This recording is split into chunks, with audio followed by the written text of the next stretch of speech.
So before we dive in, let's take a breath together.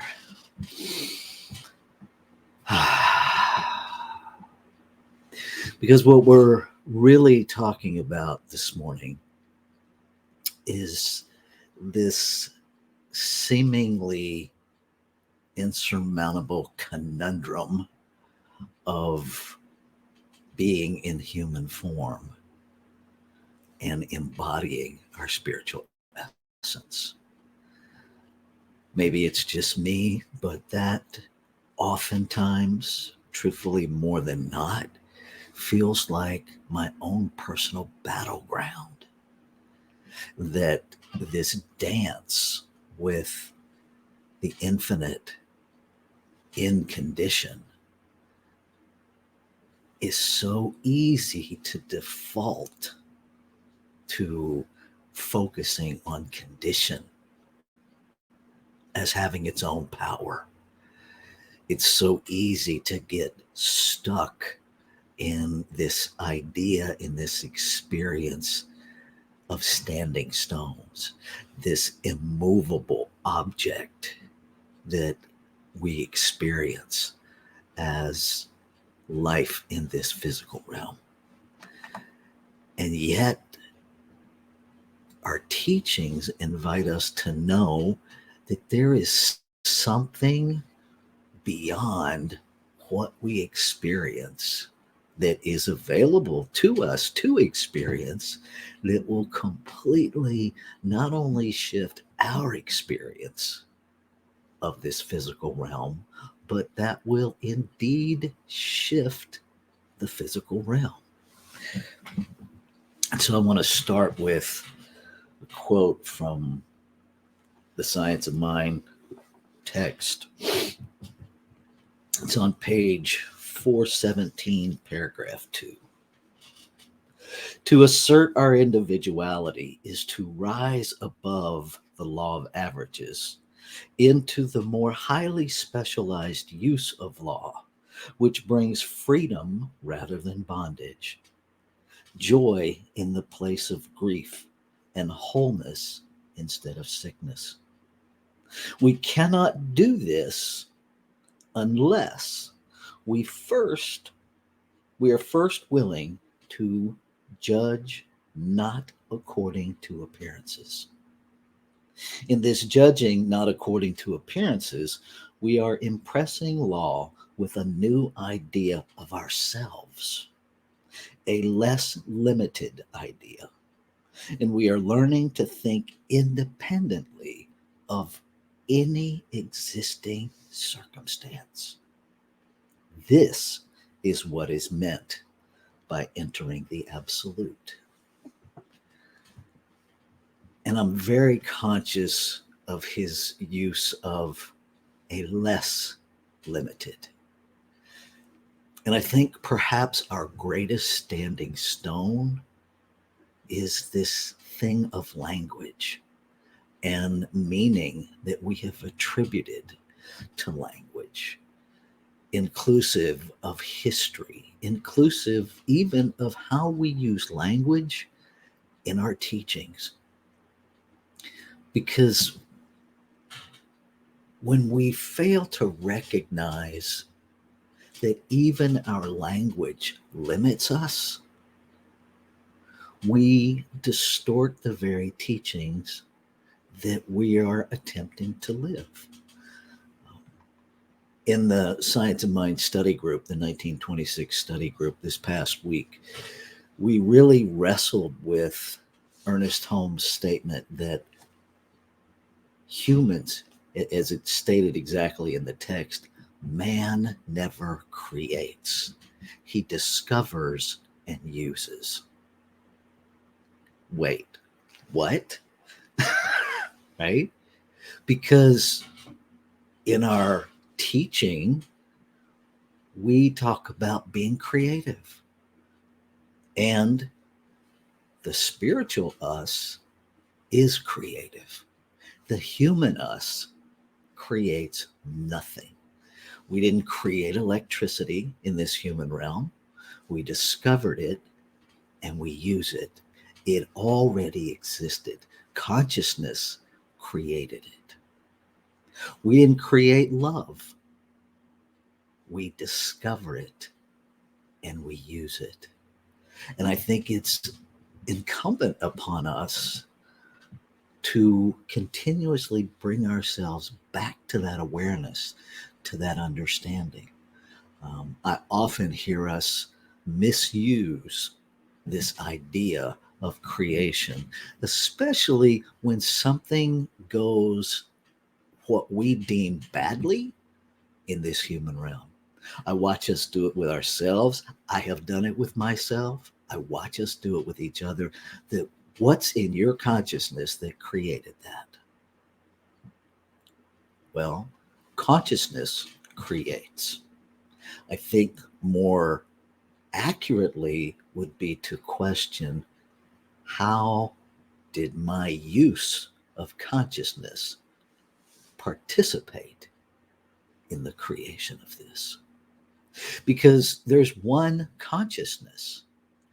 Every human form, every form, period, really, is that one consciousness experiencing itself, involving itself, manifesting itself in form.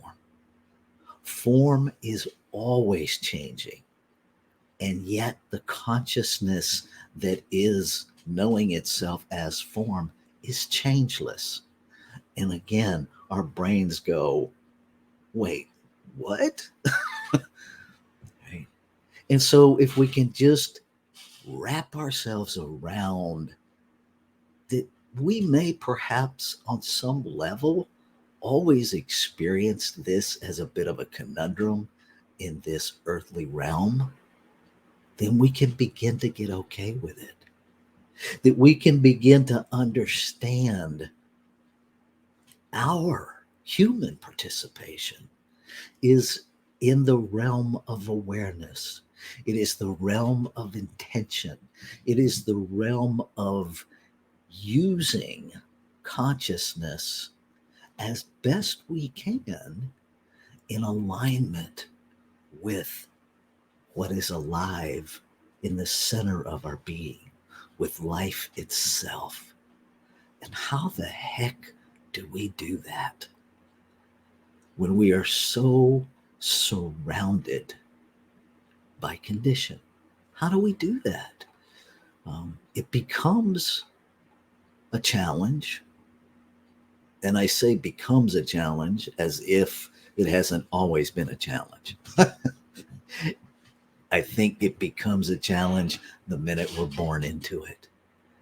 And if we could somehow take ourselves back to that curiosity of infancy, to that place within us that was unconditioned awe, if you will, that had no fear because it had no conditioning to be fearful of, that was just intrigued by everything, and to lean into that as a way to explore these concepts, to, as Joseph Campbell says, we must be willing to get rid of the life we've planned so as to have the life that is waiting for us.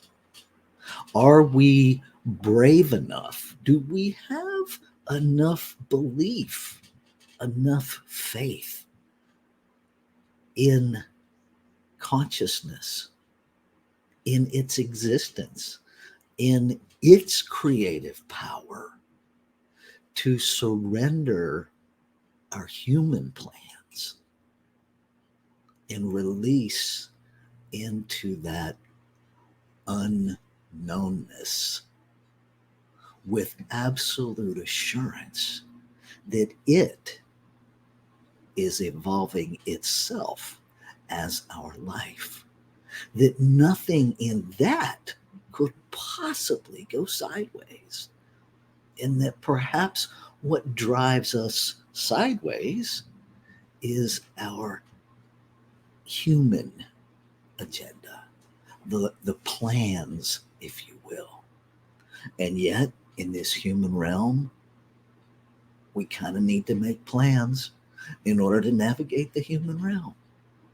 And so it's a constant push me, pull me. And then there are other people in our lives because we don't do this in a vacuum. And all too often we slip into this thinking, this silliness, really, that if you would just get your life together, my life will be just fine. Right? It happens because we've identified with the condition that is showing up as the other person. And we've separated ourselves from having a participation in that. And then we go about this idea of trying to move the standing stone, trying to change other people, when the thing that we get to change is us. We get to align our human use of consciousness with consciousness itself. And when we do that, law of attraction takes care of other people. Um, Howard Thurman says it this way in The Inward Journey. And I'm reading this paraphrased as we rather than man. We must be deeply convinced that the contradictions of life which we encounter are not final, that the radical tension between good and evil as we see it and feel it do not have the last word about the meaning of life or the nature of existence. That there is a spirit in us and in the world working always against the thing that destroys and cuts down. Thus, we live wisely and courageously our little life, and those who see the sunlight in our face will drop their tools and follow us. What a beautiful description of the law of attraction in action. That the change that I want, I must become. I believe it was Gandhi that offered us that. And so rather than being stuck trying to move the outward condition, the standing stones, we shift inward and we move the thing that we can move, which is our own thinking, our own use of consciousness. And continuing with Howard Thurman in The Inward Journey, we may not be able to stop and undo the hard old wrongs of the great world outside. But through you and me, no evil shall come, either in the unknown where you are going, or in this imperfect and haunted dimension of awareness through which I move. Thus, between us, we shall cancel all private and personal evil. Thus, arrest private and personal consequences to blind action and reaction. Thus, prevent specifically the general incomprehension and misunderstanding, hatred, and revenge of our time from spreading further. Are we willing to be the change, to stop railing against the standing stone, to stop demanding that what is outside of us changes while refusing to change what is inside of us? I find that to be a double standard. and I have found it to be grossly inadequate. That when I, the individualized I, am willing to take ownership of how I have used consciousness, when I am willing to surrender the idea that I, the little I, the human I, creates, and stand in the creative power within me, in alignment with the creative power within me, I change first. And when I change, how I show up changes. And when how I show up changes, the circumstances in my life change. And when the circumstances in my life change, the circumstances in my circle of life change. And as those change, community changes. And as community changes, towns change, and states change, and countries change, and humanity changes. Perhaps we have it backwards, thinking that if the world will change, then I will change. Perhaps, as much as we talk about it's not all about you, perhaps it really is all about us, the individualized us, and understanding, and then embracing, and then embodying the power that we each have as individualized physical expressions of the infinite. Consciousness becomes the thing it creates. We are created out of it, by it, to be it. I believe the only real question is, are we willing to become it? Let's take this into prayer. And so I allow myself in this moment of this human experience that I call now to drop into the deepest awareness available to me, that there is only one infinite, ever-present magnificence, consciousness itself,